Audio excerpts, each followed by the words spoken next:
Terres et vignes de l'Aube avec la Chambre d'agriculture de l'Aube. Rassemblés pour innover.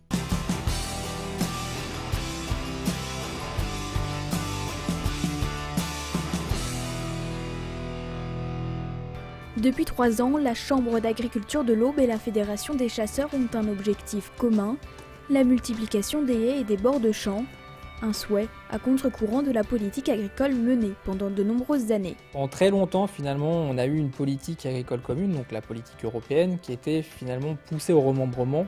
Le remembrement, c'est finalement rassembler plusieurs parcelles pour en faire une plus grosse.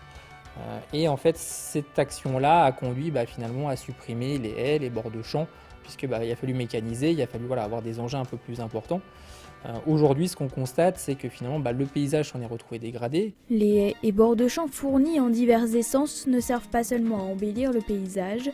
Le but est de préserver la biodiversité du territoire. Ça va permettre de favoriser aux espèces leur reproduction, donc l'alimentation et donc la reproduction. Il y aura plus d'éléments d'alimentation pour nourrir les jeunes. Ça va créer un gîte pour les oiseaux pour se protéger et pour stationner. Et donc tout ça mis bout à bout, ça va pérenniser l'espèce dans son paysage.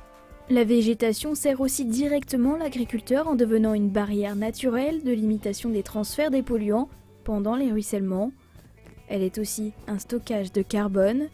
L'installation d'une haie représente un processus de plusieurs mois, coûteux. C'est pourquoi le programme AgriFaune assure un suivi et des aides économiques. Le projet doit venir d'eux. En fait, l'idée, c'est justement de se greffer à leur système d'exploitation pour que finalement le bord de champ, la haie qui soit implantée, puissent coller avec leur matériel qu'ils ont, leur méthode de travail pour que ça s'intègre parfaitement dans leur logique d'exploitation et que la haie finalement qui est implantée soit durable et qu'on ne se retrouve pas finalement dans 15, 20 ans, 30 ans à devoir la supprimer parce qu'elle ne colle plus à leur itinéraire technique. Les haies sont fonctionnelles dès la première année d'implantation. Le programme, lui, n'a aucun impact sur la chasse. Il n'y aura pas plus de bracelets attribués ou quoi. C'est plus valorisant pour les chasseurs, ils voient plus de gibier. Ça n'incite pas à court terme une augmentation des plans de chasse. À Saint-Étienne-sous-Barbuise, un premier agriculteur a planté une haie en 2019. Aujourd'hui, 4 autres exploitants ont fait de même.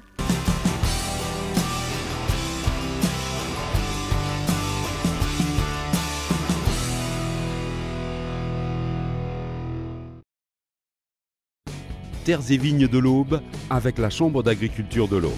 Rassemblés pour innover.